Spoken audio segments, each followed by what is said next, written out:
Assalamualaikum warahmatullahi wabarakatuh. Sampai bertemu lagi dalam perkuliahan pertemuan kedua, kuliah modifikasi perilaku. Nah, sebelum kita mulai perkuliahan hari ini, mari kita awali dengan bacaan basmalah bersama-sama. Bismillahirrahmanirrahim. Materi pengantar modifikasi perilaku kali ini saya awali dengan bahasan mengenai memahami perilaku. Karena perilaku adalah topik bahasan yang utama dalam mata kuliah ini, maka terlebih dahulu kita harus memahami apa itu perilaku manusia ya, bagaimana terbentuknya dan bagaimana proses belajar sehingga perilaku tersebut bisa terbentuk.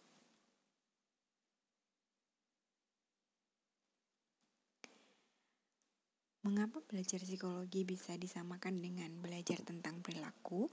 Itu karena psikologi adalah disiplin ilmu yang bertujuan memahami perasaan dan emosi atau afeksi, tindakan seseorang atau perilaku, dan pikiran, keyakinan, serta proses mental lainnya atau kognitif. Sehingga bisa dikatakan bahwa perilaku adalah salah satu bahan atau materi atau aspek yang dipelajari dalam psikologi. Maka dapat disimpulkan bahwa belajar psikologi adalah juga belajar mengenai perilaku. Nah, apa sebenarnya perilaku itu? Perilaku adalah apa yang dilakukan dan dikatakan seseorang, atau bisa dikatakan bagaimana tindakan seseorang. Perilaku digambarkan menggunakan kata kerja, bukan kata sifat. Maka, ketika kamu menyebut seseorang itu sedang marah, kamu sedang memberikan label, bukan menggambarkan perilaku. Bila kamu mendeskripsikan seseorang yang sedang membanting pintu atau berteriak, itulah perilaku yang menandakan dia sedang marah. Maka bedakan antara label seseorang sedang marah dan perilaku seseorang ketika marah.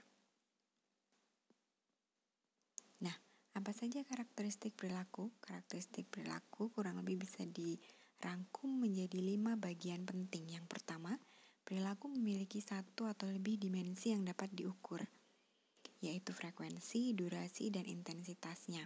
Seberapa sering perilaku itu muncul, seberapa lama perilaku itu muncul, dan seberapa kuat perilaku itu muncul.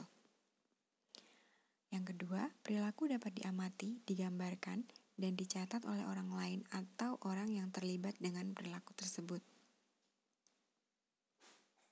Yang ketiga, perilaku memiliki pengaruh terhadap lingkungan secara fisik maupun sosial. Sebagai contoh, menyalakan lampu akan membuat lampu menyala. Itu pengaruh fisik perilaku terhadap kondisi atau peristiwa dalam suatu tempat. Nah, ketika di kelas misalnya, ketika kamu mengangkat tanganmu dalam kelas, dosen akan kemudian melihat dan mempersilahkanmu untuk bicara. Itu adalah pengaruh perilaku secara sosial karena menimbulkan respon dari orang lain. Dalam hal ini dosen ketika kamu mengangkat tangan. Nah, yang keempat, perilaku itu lawful, mengikuti aturan tertentu secara sistematis, sehingga akan seperti memiliki rumus ketika perilaku tertentu itu memunculkan perilaku lainnya. Yang kelima, perilaku itu ada jenis covert dan overt. Perilaku overt itu artinya perilaku yang dapat diamati dan dicatat oleh orang lain. Sementara perilaku covert hanya dapat diamati dan dicatat oleh individu yang melakukannya, atau biasa disebut dengan private events. Misalnya, berpikir. Berpikir tidak bisa diamati dan dicatat oleh orang lain. Berbeda dengan berlari atau menyampaikan pendapat. Itu bisa langsung diamati dan dicatat oleh orang lain. Nah, dalam pokok bahasan perkuliahan kita, modifikasi perilaku itu akan fokus pada perilaku yang overt. Nah, coba cek pemahaman kalian. Mana perilaku di bawah ini yang termasuk perilaku overt dan covert? Sarah punya ide.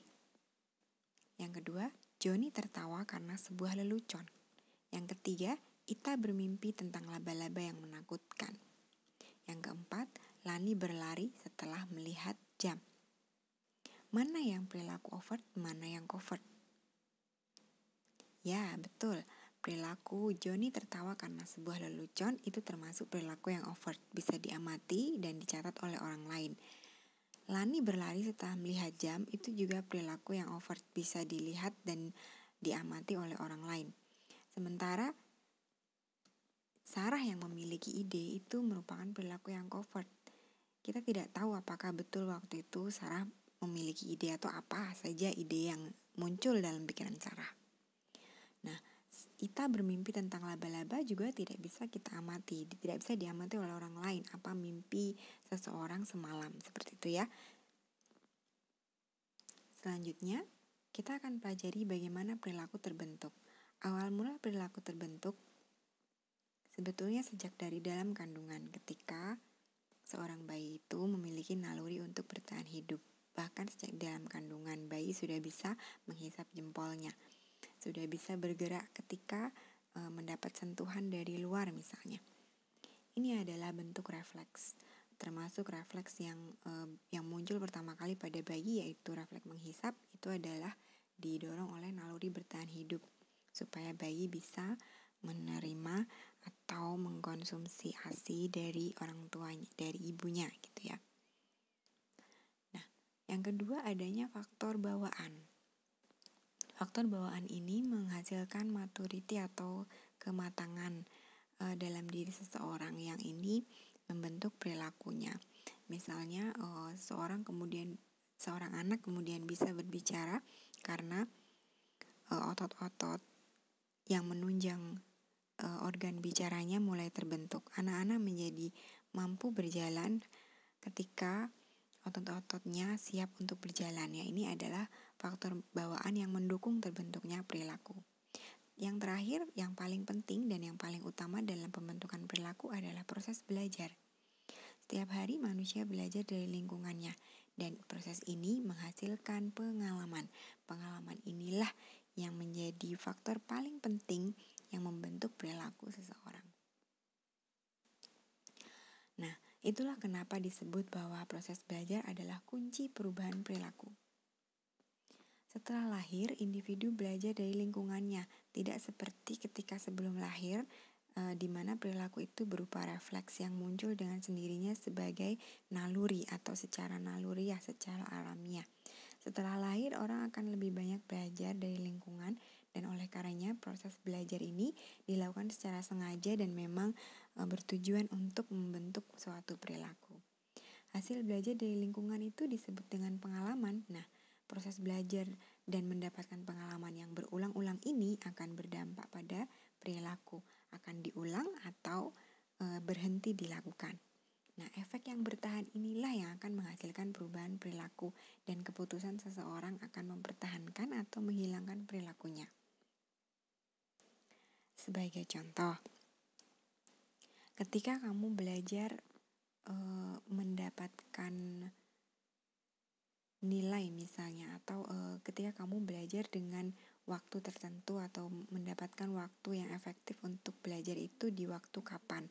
Apakah ketika malam hari atau ketika siang hari misalnya? Ketika malam ternyata pada saat paginya kamu susah bangun tidur, maka hasil belajar itulah yang membuat kamu mengubah waktu belajarmu menjadi sore atau siang hari, karena kamu merasakan proses belajar atau efek dari hasil belajarmu, bahwa pengalaman yang kamu pelajari bahwa ketika kamu belajar di malam hari, kamu bangunnya ngantuk atau justru susah berkonsentrasi di siang harinya, maka kamu mengubah waktu belajarmu. Nah, ini adalah bagian dan bagaimana kemudian dijelaskan mengapa pengalaman akan membentuk suatu perilaku dan menentukan proses belajar selanjutnya. Tipe-tipe proses belajar yang akan kita pelajari dan juga nantinya akan dipelajari pada modifikasi perilaku adalah proses belajar responden atau classical conditioning, proses belajar operan atau operant conditioning, dan proses belajar secara modeling atau observational learning. Nah, di dalam classical conditioning itu adalah proses belajar di mana suatu stimulus yang dihasilkan dari proses pengkondisian atau condition stimulus mampu menghasilkan suatu respon yang sebelumnya baru bisa muncul sebagai akibat dari stimulus yang unconditioned stimulus melalui asosiasi yang berulang sampai akhirnya respon tersebut muncul otomatis tanpa adanya stimulus pemicu sebelumnya. Masih bingung ya? Kita akan coba pelajari penjelasannya. Nih contohnya, misalnya sebelum pengkondisian kamu mendengar tawaran dari temanmu, misalnya temanmu mengatakan, nih ada coklat, kamu hanya sekedar mendengarkan lalu mengatakan, oh oke. Nah, ketika kamu kemudian makan coklat itu yang ternyata enak rasanya, kemudian muncul respon, yaitu air liur atau kenikmatan ya, muncul air liur dan merasakan kenikmatan ketika memang rasa coklat itu enak. Air liur ini muncul secara naluri ya, secara alami ya, sebagai respon dari rasa coklat yang enak. Ini disebut dengan unconditioned stimulus dan unconditioned response. Nah, rumusan awal ini bisa berubah setelah berulang kali terjadi. Sehingga pada akhirnya, sesudah pengkondisian atau setelah berulang kali perilaku ini terjadi, tidak perlu lagi sampai merasakan rasa coklat yang enak, tapi hanya dengan mendengar kata coklat saja, kamu langsung memunculkan air liur karena mengingat bahwa rasa coklat itu enak. Padahal sebenarnya kamu belum merasakan enaknya rasa coklat itu. Belum benar-benar makan, tapi kamu sudah merasa memunculkan respon yang tadi, memunculkan air liur seolah-olah kamu sudah memakan coklat yang enak itu. Sehingga akhirnya dengan mendengar kata dari kawanmu, nih coklat, baru diberikan kata-kata nih coklat saja, kamu langsung merasa aduh bikin ngiler gitu ya, air liurmu langsung muncul. Inilah yang disebut dengan condition response. Jadi yang sebelumnya air liur itu baru bisa muncul setelah kamu makan coklatnya, setelah conditioning atau terjadinya proses belajar yang berulang-ulang, respon ini bisa menjadi muncul tanpa kamu benar-benar makan coklatnya. Inilah yang muncul karena asosiasi tadi, kamu sudah menghubungkan antara rasa coklat yang enak dengan benda coklat itu sendiri. Sehingga bahkan sebelum benda itu atau coklat itu kamu makan, kamu sudah tercipta suatu pemahaman atau asosiasi bahwa rasanya enak, sehingga air liur pun muncul bahkan sebelum kamu memakan coklatnya. Ini adalah penjelasan bagaimana kemudian perilaku itu bisa diulang. Ini tapi secara klasik ya rumusannya, bahwa satu stimulus akan menghasilkan respon tertentu. Nah, proses yang lebih melibatkan banyak aspek itu disebut operant conditioning. Adanya operant conditioning ini sedikit berbeda dengan classical conditioning karena kemudian dalam operant conditioning ada proses yang mengantarainya, yaitu adanya antecedent dan konsekuensi. Antecedent adalah keadaan atau peristiwa yang muncul sebelum perilaku sebagai tanda atau alasan memunculkan perilaku tertentu. Perilaku itu atau B-nya, behavior, adalah yang muncul bukan karena ingin menghasilkan efek tertentu, bukan saja itu, tapi juga dipicu oleh peristiwa yang mendahului. Nah, konsekuensi ini adalah hasil dari perilakunya. Jadi dengan kata lain, kamu itu memunculkan perilaku bukan karena ingin mencapai sesuatu saja, tapi juga karena ada yang mendasarinya. Sebagai contoh, kamu menyalakan lampu karena ingin lebih mudah melihat jalan. Nah, karena kamu takut menabrak benda, kamu juga akan berjalan pelan sebagai sebagai perilaku yang kamu munculkan karena kamu takut menabrak benda, sehingga kamu pelan-pelan nyari saklar lampu. Nah, sebaliknya kalau kamu tidak menyalakan lampu, ada konsekuensi negatif yang akan kamu terima, yaitu kamu bisa saja kaget karena menabrak benda. Nah, dalam hal ini kita bisa menjelaskan bahwa ada antecedent atau situasi yang mendorong seseorang untuk kemudian mencari saklar lampu, yaitu kondisi yang gelap. Kondisi yang gelap itu mendorong seseorang untuk menyalakan lampu. Jadi orang menyalakan lampu tuh bukan hanya sekedar untuk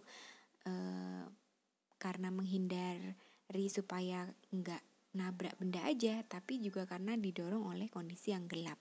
gitu ya. Jadi kedua hal ini saling berkaitan untuk memunculkan perilaku mencari saklar dan menyalakan lampu ya. Jadi operant conditioning menjelaskan perilaku dalam 3 alur tersebut, yaitu adanya peristiwa yang mendasari dan adanya peristiwa yang atau hasil yang ingin dituju, seperti itu. Nah, selanjutnya dalam operant conditioning kita juga mengenal adanya positive reinforcement. Perlu kalian pahami bahwa reinforcement adalah suatu konsekuensi ya, suatu upaya untuk meningkatkan munculnya suatu perilaku. Jadi contoh kalau kamu pengen nambah follower, kamu jadi sering posting konten edukatif gitu ya. Jadi kamu dengan menambah, kamu meningkatkan perilaku tertentu, meningkatkan kemungkinan munculnya perilaku tertentu dengan melakukan hal tertentu, seperti itu ya. Nah, kalau negative reinforcement itu kamu mengurangi melakukan hal tertentu supaya meningkatkan munculnya hal tertentu, meningkatkan munculnya perilaku tertentu. Jadi kamu ingin menambah follower dengan mengurangi konten yang informatif, seperti itu. Jadi tujuannya sama, meningkatkan perilaku tertentu, yaitu meningkatkan jumlah follower dalam hal ini. Nah, tapi caranya beda. Kalau positive reinforcement itu dengan menambah, negative reinforcement dengan mengurangi. Ingat, reinforcement selalu bertujuan untuk meningkatkan perilaku. Itu bedanya dengan punishment. Karena punishment tujuannya adalah untuk mengurangi perilaku. Jadi, untuk mengurangi konten yang tidak bermanfaat, kamu blok seseorang gitu ya. Jadi, tujuannya adalah untuk mengurangi kalau punishment. Sementara kalau reinforcement itu tujuannya untuk menambah. Nah, strateginya kalau positive reinforcement itu dengan meningkatkan sesuatu ya. Kalau negative reinforcement meningkatkan dengan mengurangi. Nah, contoh lainnya. Misalnya kamu punya ponakanmu ini kamu ingin ponakanmu ini belajar bicara misalnya. Kamu ingin mengajarkan ponakanmu belajar bicara. Nah, caranya adalah dengan memberikan permen setiap kali dia bisa mengucapkan minta permen dong tante gitu ya. Dia bisa bilang minta permen, itu kamu kasih dia permen. Berarti artinya kamu meningkatkan frekuensi dia bicara dengan cara menghadiahi sesuatu gitu ya, memberikan sesuatu. Nah, kalau kalau negative reinforcementnya, kamu meminta dia mengucapkan sesuatu dengan berhenti cemberut misalnya. Karena ketika dia tidak bisa ngomong minta permen, kamu akan cemberut gitu kan. Nah, dengan kamu tidak cemberut, mengurangi ngomel atau mengurangi cemberut gitu ya, kamu bertujuan untuk mendorong dia mengucapkan sesuatu. Nah, itu artinya kamu kamu memunculkan perilaku tertentu pada keponakanmu ini dengan mengurangi konsekuensi negatif dari yang biasanya muncul karena dia tidak melakukan sesuatu, seperti itu.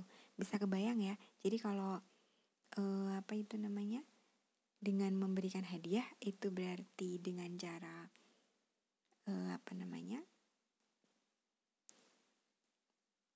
positive reinforcement, misalnya tante kasih kamu 2 permen kalau kamu bisa ngomong permen gitu ya. Tapi kalau kamu gak bisa ngomong, tante cuman kasih 1, jadi mengurangi. Tapi tujuannya sama, untuk mendorong dia mengucapkan permen kan gitu ya. Nah, ini bedanya positive reinforcement dan negative reinforcement. Nah, kalau punishment itu tante besok nggak beliin permen lagi kalau kamu nggak ngomong permen misalnya. Nah, itu berarti kamu menghukum. Jadi maksudnya memberikan konsekuensi negatif untuk menghilangkan kebiasaan dia minta permen sambil nangis kayak gitu kan misalnya. Nah, ini bentuk-bentuk perilaku atau pembiasaan ya, atau pembentukan perilaku dengan berbagai strategi, yaitu reinforcement dan punishment. Nah, cara belajar selanjutnya adalah observational learning. Observational learning atau modeling adalah proses pembelajaran yang terjadi setelah memperhatikan orang lain. Nah, dalam hal ini, individu akan bertingkah laku seperti dia, seperti modelnya, dengan harapan individu akan menerima hadiah seperti yang diterima. Misalnya, kamu mengikuti konten orang lain supaya followermu juga nambah gitu misalnya. Atau kamu mengikuti cara belajar teman yang lain supaya nilainya bagus seperti dia. Ini belajar dengan observasi atau belajar dengan memodel seseorang. Nah, itu dia semua proses-proses belajar, hal-hal yang perlu kamu pahami tentang pembentukan perilaku dan apa itu perilaku. Sekian dari saya, kita lanjut diskusi di grup Kulwab ya. Untuk teman-teman yang pengen bertanya atau memberikan pendapat, kita bisa lanjut diskusi di grup Kulwab. Kita akhiri perkuliahan hari ini dengan mengucapkan hamdalah bersama-sama. Alhamdulillahirabbil alamin. Wassalamualaikum warahmatullahi wabarakatuh.